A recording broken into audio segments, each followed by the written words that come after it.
Straight talk from Israel. You're listening to Israel News Talk Radio.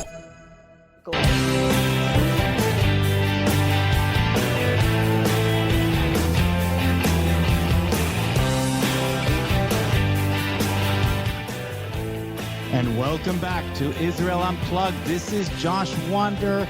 I am here with you, giving you the unadulterated facts where we are holding in the redemptive process, focusing primarily on the ingathering of the exiles.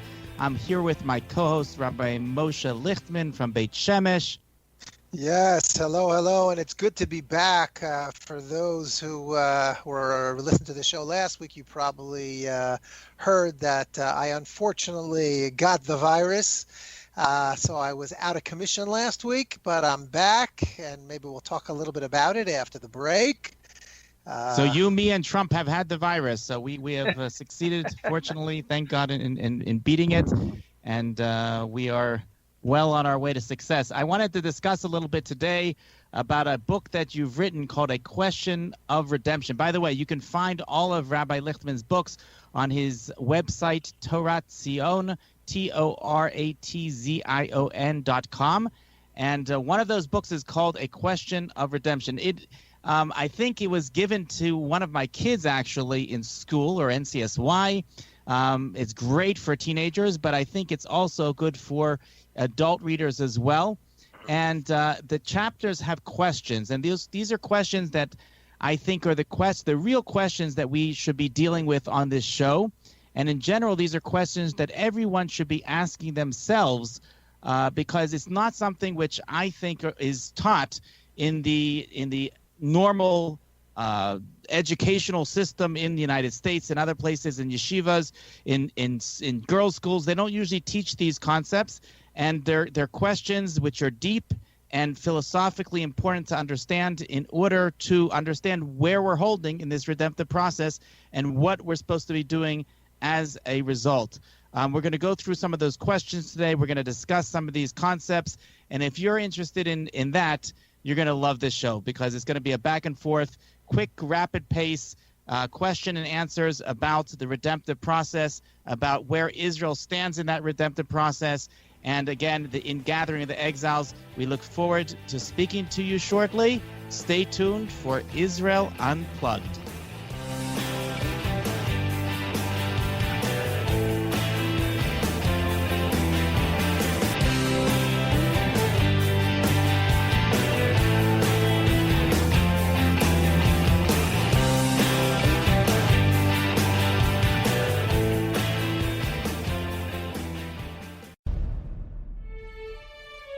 Israel is located in one of the most volatile areas in the world.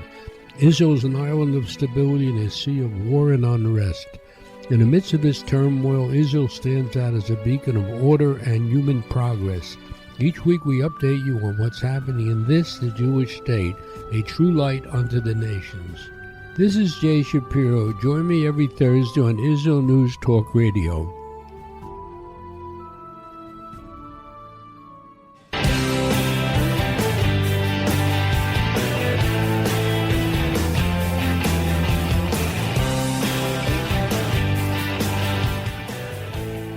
Welcome back to Israel Unplugged. As promised, we are going to be discussing today a book from one of Rabbi Lichtman's many books called A Question of Redemption. Can the modern state of Israel be the beginning of redemption? This is actually interesting because when the prayer that is said every Shabbat in many synagogues across the world for the state of Israel, part of the wording that is used over there is Reishit Semichat Geulatenu, that this is the beginning of the redemptive process. I actually skipped those words because I personally don't believe that this is the beginning, but we're actually at the end of the redemptive process that started way before the modern state of Israel. But Rabbi Lichtman, you had a story to tell about this book. Yes, I do actually. But since you just said that, I have to say another story, which I might have said on this here before, but it's worth repeating. So we were once in America when I was still living there, and one of my rabbis from Israel, who's a very big Zionist, was with us. And we went to a synagogue which does not say those words, Reshit Tzmichat Gulatenu, but not for your reason. You don't say it because you think it's not enough. It's not enough to say this is the beginning, the first flowering of the redemption. But this shul didn't say it because it didn't think that we can necessarily make that determination that this is a Reshit Tzmichat Gulatenu. So this Zionistic rabbi of mine, Rav Benny Eisner is his name. So he went over to the rabbi after shul and he said, Rabbi, why do you take out those words, Reshit Tzmichat Gulatenu? And as they said the prayer for the state of Israel, but they omitted those few words. So the rabbi said, well, you know what? We don't have any prophets today to tell us that this is the beginning of the redemption. Without skipping a beat, Rav Benny Eisner said, last I checked, Yechezkel, Yirmiyahu, Yeshayahu, and he listed off all the different prophets. They were all prophets, and they already told us hundreds of years ago, thousands of years ago, what was going to be. And all that's happening is that we are seeing the fulfillment of the words of the prophets. We don't need new prophets today to tell us new prophecies. Those prophecies were already given. And therefore, it is totally acceptable and I think obvious that we are at the Reshit Tzmichat Gulatenu. So this book, as you said, asks the question, can the modern state of Israel really be the beginning of the redemption?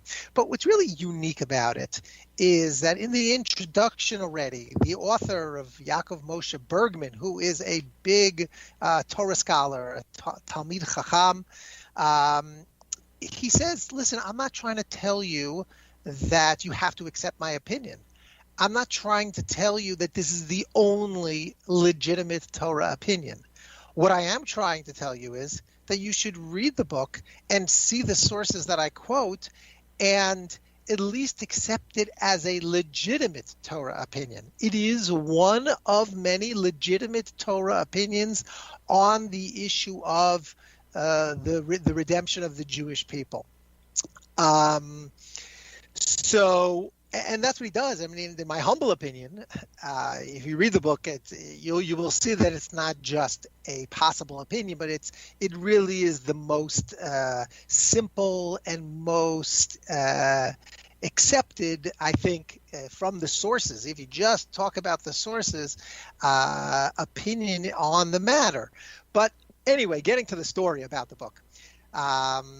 So after I translated it and I put it out, so I was looking for a distributor. So I had somebody who I knew here in Israel who works with somebody in America, like they work together. So he said, okay, sure, I'll take the book. You send X amount of copies to such and such a place, and we'll see how it goes. And then afterwards we'll renew it if we see that it's going well. So after a few months, I get a call from this distributor here in Israel, and he says, I'm sorry to tell you, but I cannot continue distributing the books. I have to send you back all the copies that you sent me. Why? Well, you see, the distributor who I work with in America is a Lubavitcher Chassid. He follows the Lubavitcher Rebbe, and he was looking through the book, and he sees that at the end, in fact, it's only an addendum to the book, there is a chapter called, Is There a Source in the Rambam that Proves that the Redemption Has Not Yet Begun? And the subtitle is An Analysis of the Lubavitcher Rebbe's Opinion Regarding the Beginning of Redemption. Now, let me tell you, the author of the book, Rav Bergman, discusses the Lubavitcher Rebbe's opinion with the utmost of respect for the Lubavitcher Rebbe, for the great Torah scholar that he is. But he, like has been done throughout Jewish history, every issue you will find differences of opinions. And as long as you argue with the other person with respect, that's accepted. And that's the way it goes. But this guy, this distributor who was a Lubavitcher Chassid, could not even think about the possibility of distributing a book that dares to argue with the Lubavitcher Rebbe's opinion on the ultimate redemption, because Lubavitcher Rebbe supposedly did not view the state of Israel as the beginning of the redemption, and this author discussed that issue and disagreed with his interpretation of the Rambam. And that was very sad to me. That was very, very sad to me that he couldn't even distribute the book and let people read it and make their own decision and make their own informed decision on the issue. But anyway, it's a very powerful book, and it discusses some very, very important issues. Of course, this is only speculation, but I cannot imagine that if the Rambam were alive today, if Tchias HaMesim were to happen today, and he would come back alive and he would be standing in the middle of Yerushalayim of today, that he would not see and not admit that this is Geula all around him, because it is so far advanced from what he was experiencing in his day.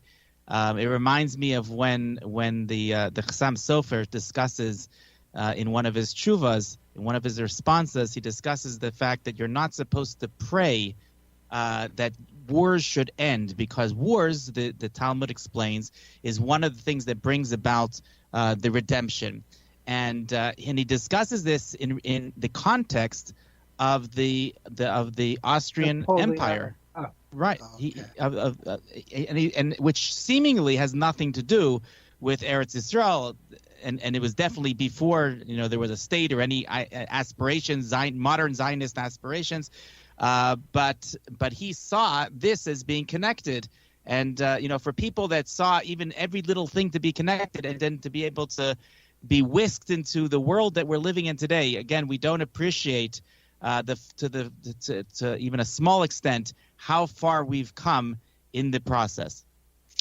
Correct. Yeah, no doubt about it. I always say that if you would take probably any great Torah scholar and transport him from whenever he lived 300 years ago, 400 years ago, 200 years ago, and transport him to today, and especially without giving him all the baggage. You know what I mean? In other words, without telling him, okay, so this happened, and then there was this movement, and then the Zionist movement, and then this and that.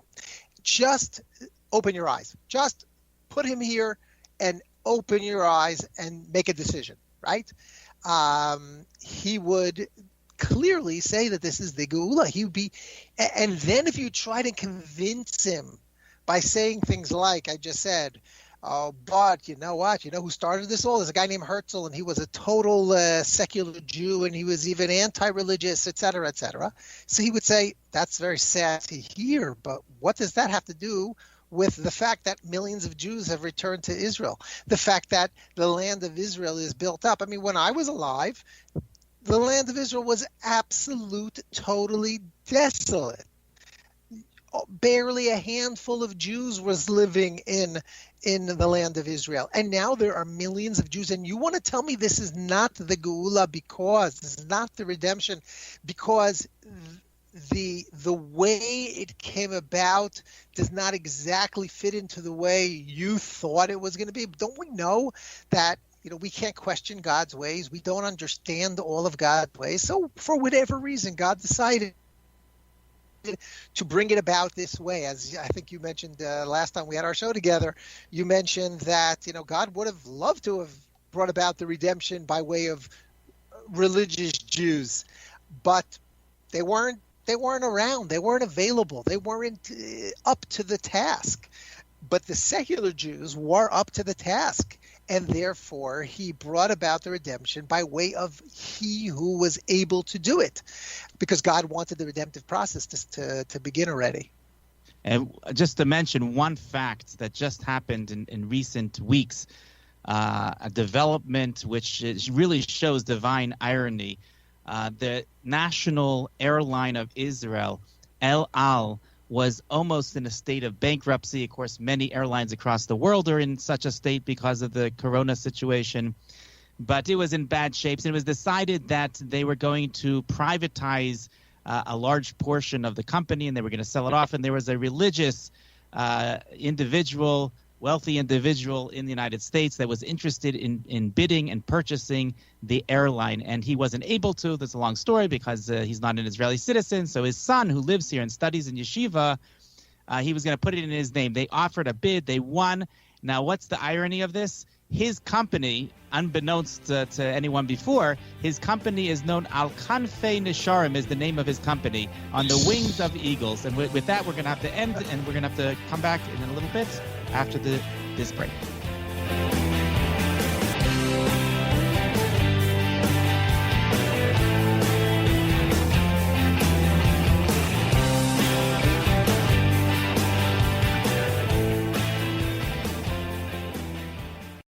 The Tamar Yona Show. Tamar? She's sassy. She's smart.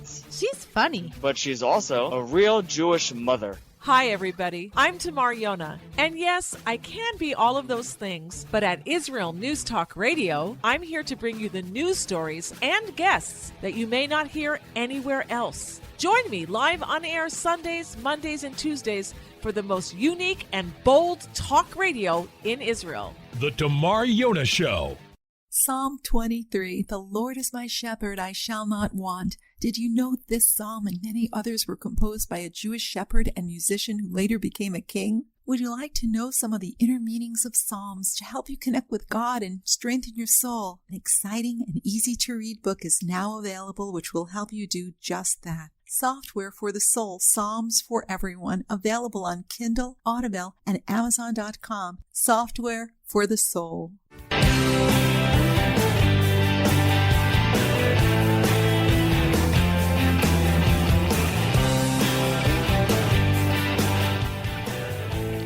Welcome back to the show.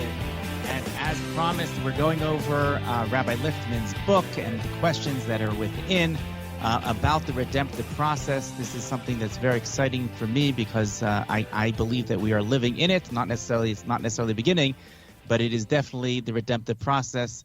And it's very exciting. I feel very privileged to live in such a special place, in such a special time. And perhaps I wanted to comment on just the last thing we discussed on the Al Kanfei Nisharim, the company of the new owner of a large part of El Al. So I remember one day I was, when my kids were much younger, and, you have all these different tapes or, different cassettes that your children have with children's songs, like Jewish children's songs. There are all these different performers like Uncle Moishi and things like that. I don't remember if it was an Uncle Moishi song, but there was this song that was being played that we were playing for our kids, and it was called Al Kanfei Nisharim, on Eagle's Wings. That's what it was called. And the song was basically, again, imagine for little kids, so it's like a little bit silly, but it was like, is Mashiach going to come and take us on a boat? No. Is he going to take us by train? No. And it goes through all the different modes of transportation, and it says no, only on eagle's wings, right?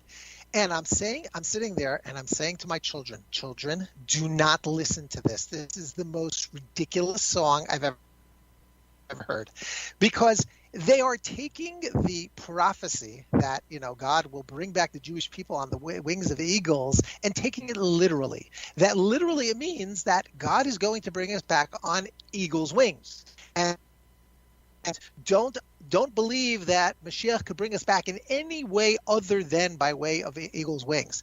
And the answer is that, what? Eagle's wings probably means airplanes, because that's the way the prophet was able to describe it thousands of years ago. And it's a very important point in terms of, in general, the redemptive process. There are so many different things that are happening, and we try to match it up with the prophecy, and we say, it doesn't exactly match, so it must be that this is not the real thing. Or maybe not, or maybe we're not supposed to take the prophecy literally, but as more of a general idea of how the redemption is going to happen. Don't take it literally, especially when the rabbis tell us certain things are going to happen. It doesn't mean that it has to happen exactly that way. It means that it could be a metaphor. It could be a metaphor for something else. We don't know. The main thing is when you see major movements happening in the Jewish people and millions upon millions of Jews coming to Eretz Yisrael, you don't start saying, oh, you know what, but it's not exactly the way it was supposed to be, so therefore this can't be it. No, you have to say, this is clearly it. Now, how exactly does that jive with the prophecies or the statements of our rabbis? That's a different story that we can try to figure out or not. It doesn't make a difference because you have to look at the big picture. And we definitely see that here we have quite literally passengers are going to be flown to the Holy Land literally on the wings of the eagles because the company's name is Wings of Eagles. So, we never know exactly what it means until after it happens. And then even once it happens, there's always a discussion of whether that is indeed a fulfillment of the prophecy. Right. Yeah. So getting into the book, chapter 1 has the first question, which is, can the redemption come about through people who fail to keep God's commandments? You mentioned Herzl before. This is a question that often is brought up as far as whether God would use, so to say, a secular, non-religious, or even anti-religious group of people in order to bring about the redemption.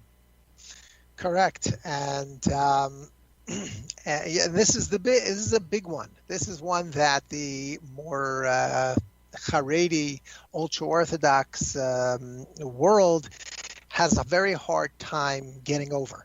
It bothers them tremendously, and it's all, again, stems from a certain attitude of, we know how the redemption is supposed to happen. The redemption has to happen through big tzaddikim.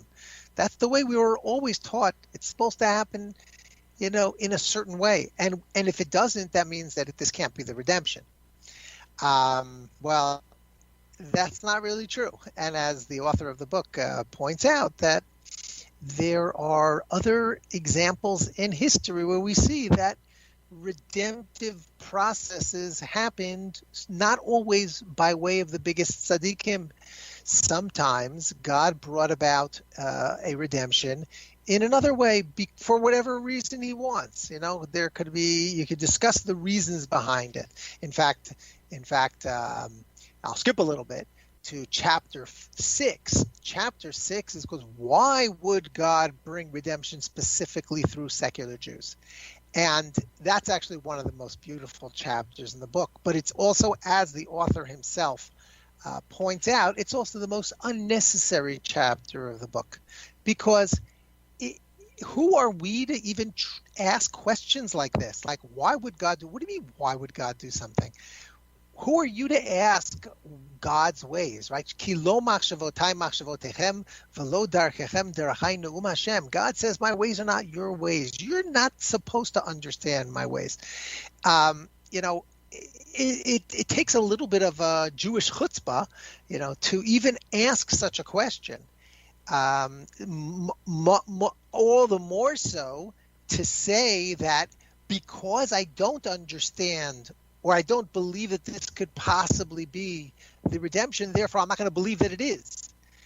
Who are you to say that? Who are you to question God's ways? You have to look at the facts. The facts are the major indicators of redemption are happening. Now, there are certain problems, there are certain anomalies, difficulties that you have. Okay, that's very nice. One day, maybe when the Messiah himself will come, we'll be able to ask him questions, and we'll say, why did it have to happen this way? And I'm sure he'll have a good answer.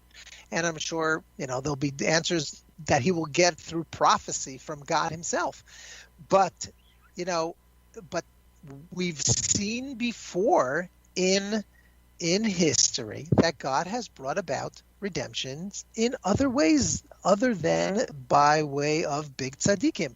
And therefore, or put it this way, not always in situations where the Jewish people really, really deserved it. I mean, the most famous is that the Jewish people in Egypt were on the 49th level of Tumah, the 49th level of defilement. So you would think, oh, God, how could God redeem us? We were on such a low level. And the answer is sometimes God actually redeems us because we're on such a low level. And maybe that's what happened here.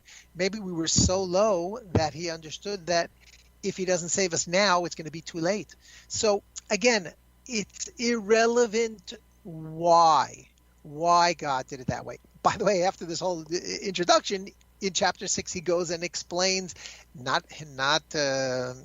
from his own mind, but he brings 10 different answers from great rabbis who explain why they think it could be that God did bring the redemptive process by way of secular Jews specifically, or by way of sinners. But again, the point is, it's really an irrelevant question. It's even a question that has a little bit of chutzpah to it. So yes, that is one very big topic that's discussed in this book. So how ironic is it that's the most what are known as the most ultra orthodox are the ones that have the chutzpah to ask this question of God, and how that they know better than how he should bring the redemption. By the way, I think we've mentioned it before, but it's worth mentioning again that throughout the history of mankind, the redemptive process has always been hidden, in when it comes to the daughters of Lot, when it comes to David HaMelech. Over and over again, we see very, very strange and hard to explain situations that turn out to be part of the redemptive process. Yes, for sure. That is actually, I think, chapter 2, if I'm not mistaken. Yeah, chapter 2 or chapter 3. I forget which one it is. Yeah, I mean, right now I'm learning about David HaMelech. David HaMelech's origins are very, very problematic. In his day, people did not want to accept him. They didn't even accept him as necessarily Jewish. Certainly not as fitting to be a king of Israel, because he came from the Moabites, right? Now we already accept the fact that a Moabite man cannot convert into the Jewish people, or can convert, but they can't. Their descendants will always be forbidden to marry a regular Jew. They'll have to marry other converts from Moab or Ammon, but that's only by the males. But the females are allowed to. So you'd say okay. So technically, he got out of it. But why would God bring the redemption, or really the Messiah? Who is Messiah? It's Messiah ben David, right? The descendant of David HaMelech. David HaMelech is the ultimate Messiah, and his entire origin is questionable. Why wouldn't God have made it in a much smoother way, something that everybody would accept? So I'm reading this now, and it very much brings to mind a lot of things that are going on in today's day and age, about how you have people who are so against certain leaders in the Jewish people, even though they're clearly doing good things for the Jewish people. Well, all right, we'll pick this up right after the break, and we'll continue. We have one more segment, and it'll be a good one. Bye-bye.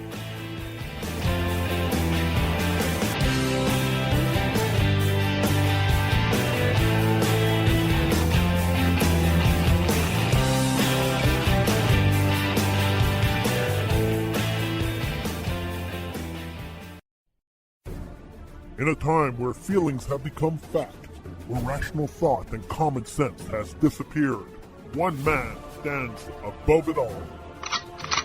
I'm Howie Sobiker, your political hitman. Political Hitman airs every Tuesday at 11:59 p.m. North American time, 7 a.m. Israeli time, only on Israel News Talk Radio. Are you interested in transforming your life, drawing closer to the Creator, and uncovering the deeper meanings and hidden treasures in the Hebrew Bible? Then join me, Rav Yitzhak Michelson, and me, William Hall, on The Science of Kabbalah, where we are seeking to narrow the gap between what we understand of our physical and spiritual worlds. So make sure to tune in every Tuesday at 5 p.m. Israel time, 10 a.m. Eastern Standard Time, here on Israel News Talk Radio.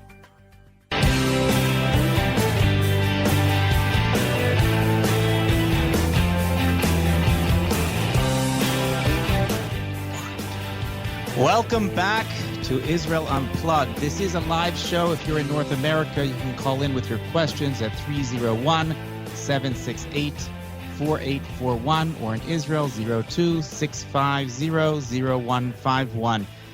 Off the air, we were just discussing current events and what's happening in modern-day politics. Of course, that's on everybody's minds now, whether it be the election in the United States or the uprisings here in Israel. And I wrote a post this past week speaking about how I believe either way we've come to, in the United States, come to a very dangerous crossroads. I'll just read you the quick post that I wrote. I said that I feel as if the separation of powers is dangerously being eroded in the United States. Both sides have implied that they could make unconscionable decisions seemingly based on their Machiavellian strategy of the end justifies the means.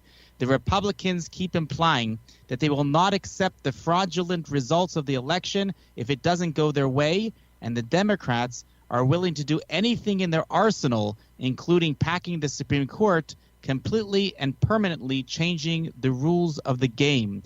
Both of these have a very dangerous, slow, eroding impact on the legitimacy of the United States system of government and could very well lead to the complete loss of public trust in the entire system. To paraphrase the Mishnah, it says, "We pray for the welfare of the government, for without it, chaos will prevail," and that is never good for the Jews in exile. Yes, and we were saying how, it could be that all of this is as a wake-up call for the Jews in America. We've been talking about the redemptive process, that the redemption is clearly underway, and that God has returned such a large portion of the Jewish people to Eretz Yisrael. But you know what?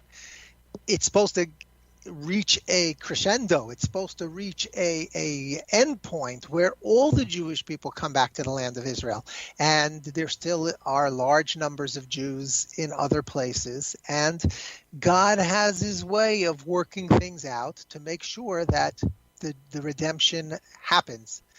And, we hope that Jews will be able to get out and Jews will be able to come in a comfortable way. But, the way things look in America, it looks like the America that I grew up in. And, until I became so into the land of Israel and fell in love with Eretz Yisrael, I loved America.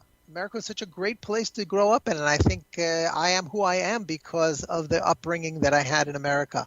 And it taught me very important values of democracy and tolerance for others, et cetera, et cetera. But, a lot of those ideals do not exist anymore. It's not the same America that I grew up in, and it's very scary, very, very scary. Yeah, I think that one of the biggest questions when it comes to the redemptive process and what's going on currently and how that applies to living in the land of Israel today is, why does it even matter, right? Whether you're convinced that we are right in the middle of the redemptive process and the prophecies are actually unfolding before our eyes or not, the fact is that the Jews are, for the first time, nobody can deny this, that the Jews are for the first time in 2,000 years. We have our own country, we have our own army, we have our own government. We are welcoming Jews from around the world to come home, and they are indeed coming home.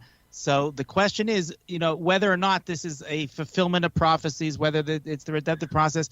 There is a mitzvah today to live in the land of Israel, according to almost all opinions. And the opportunity is there to live in the land of Israel today without any trouble. I mean, it's easier than ever to live in Israel today.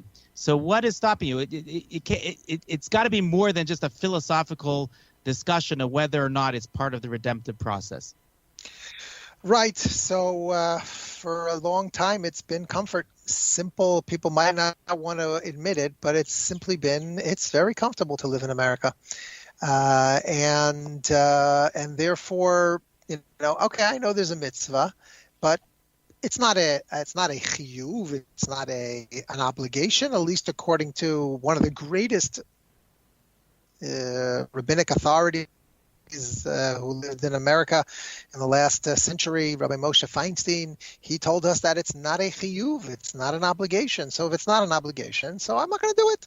Why should I do it? I'm living comfortably. And of course, the Jew in America will say, I'm living comfortably, not just because I understand there's more important things than living comfortably, but because I'm living comfortably, I'm able to learn Torah and I'm able to do so many mitzvot, and therefore, why rock the boat? Why make my life more difficult? And who knows what it's going to be like if I move to Israel? I might not be able to give as much tzedakah. I might not be able to do as many mitzvot as I am able, or in the same way that I'm able to do here in America. That, unfortunately, has been a recurring excuse that I've heard from many religious Jews in America, and it's sad. It's sad because there's so much wrong with it, which we don't have time right now to go into it. We could discuss Rav Moshe Feinstein's tshuva, his response. I think we've said before that we're going to do that one day, maybe next week. I have I think a unique way of tackling it. It's an excuse. It's simply an excuse. It's no longer relevant. Right now, there is a great mitzvah to live in Israel. It's not just a mitzvah, by the way. It's one of the 7 mitzvot that the rabbis say are equal to all other mitzvahs in the Torah. There's only 7 times where the rabbis say that a certain mitzvah is equal to all the rest. So whatever that means, it certainly means that this is a really important one. Like, if you can do it, you should really you should put all the effort into making sure that this is one of the mitzvot that you keep. So I think it's an excuse, and unfortunately, it's an excuse that will probably be used until it's no longer a possible excuse, until, unfortunately, things might get so difficult that Jews will do anything to run and to come to the state of Israel, which will be the only safe haven for the Jewish people. My belief, and I think I've mentioned it before, is the fact that, and I think anyone who learns the fundamental philosophy of Judaism and what it believes the purpose of our being in this world is, and one of the fundamentals of everything, it's throughout the writings of the Ramchal, is this concept of free will, that we have to have free will and we have to make decisions. And that's why we have a concept of schar and onesh, that we get reward and punishment in the world, because we're able to make these decisions. That's what differentiates us between us and the angels, and between us and animals, because we have that power, that incredible power that Hashem has given us to make a decision by ourselves, and not to be forced in. We have complete free will. Now, in order to maintain the balance of free will, it has to be a question. There always has to be doubt, and that doubt comes about because people are able to sit back comfortably wherever they are, and they're able to say, you know what, we have corona, that is true, but you also have corona in Israel. And it's true that we have riots in the streets, but you have terrorism in Israel. And it's true that whatever you're going to come up with, they're going to come up and answer, and it's the same thing in Israel. And that, I believe, is what at this point is maintaining that balance where people can still make a decision. Because if it was a no-brainer, if it was so obvious that there was corona around the globe and it just wasn't happening, it was miraculously not happening in the borders of Israel, and there was crazy riots and terrorism around, the whole world was falling apart, except in Israel everything was peaceful, everybody would be flocking in. It wouldn't be even a question. Nobody would have free will, because it would be so obvious that's what you have to do. We're at a stage now where people can actually make that decision. They have a choice, and they can. And I don't believe that is going to last for long. I think that there's going to be a stage where people are going to lose that free will. But at this point, we have to maintain that balance. Right. And losing free will is not the kind of thing you want. You do not want God to take away your free will, because if God does take away your free will, you therefore do not get rewarded for an action that you take. Meaning, like the example you gave, if there's no other choice and Jews are, chas v'shalom, are kicked out of the land of America, and they have nowhere else to run, and they come, with the shirts on their backs to Israel, they're not going to get the same reward of living in Israel, of fulfilling that mitzvah of Yishuv Haaretz, as they would have if they would pick up right now and move. So, and when it comes down to it, ultimately, it's all about having the free will and choosing properly, and then God can give you a reward for your action. If not, if you were forced into the action, what kind of reward do you deserve for that? And we're so fortunate, again, to be living in a day and age where it is not only possible, but it is comfortable to live here. It's very easy for people to come here. I'm not going to downplay it. There's obviously difficulties involved in any relocation. And of course, you're giving up a culture, you're giving up something that you're used to. But that having been said, it's easier than ever. And the fact is that we do have that free will aspect of it, that we're able to do it. We're able to do it comfortably. We can still get lots of money for our properties abroad, and we can move comfortably and buy property here in Israel. This is the time. I think there's no better time than today. And I think we have to wrap it up for today. So I appreciate everybody joining, and I hope that you're going to be back with us next week. Rabbi Lichtman, did you want to sign off? I'll sign off, and hopefully next week I'll feel even better. We didn't get to talk about the corona, but probably around next week too. Be well.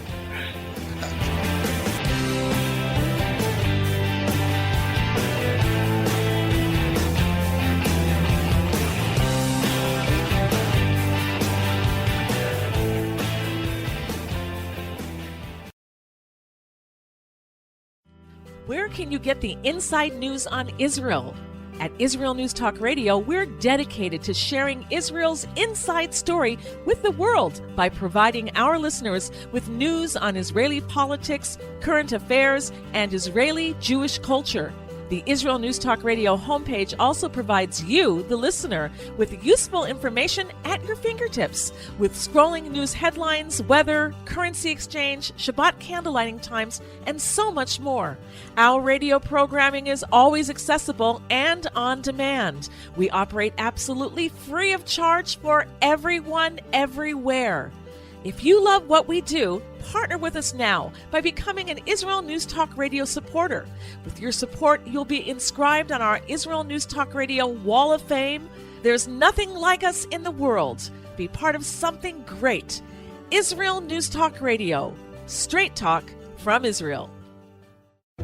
Howdy, this is Rita from League City, Texas, now living in Israel. And though my heart may have belonged to Texas, it now belongs to Israel and all the fantastic show hosts at Israel News Talk Radio. Hi, this is Michael Solomon from Kiryat Arba, Israel. And why do I love listening to Israel News Talk Radio? Because I love listening to the interesting interviews they do and their news reporting that most other media sources don't cover. Hey, this is Nicoleko from Malmö, Sweden. It gets pretty cold here in Sweden, so I love cuddling up with a warm cup of tea while I listen to Israel News Talk Radio. Hey everybody, this is Frank Morris from Tennessee. Me and my dog Buster really love listening to Israel News Talk Radio. You're listening to Israel News Talk Radio.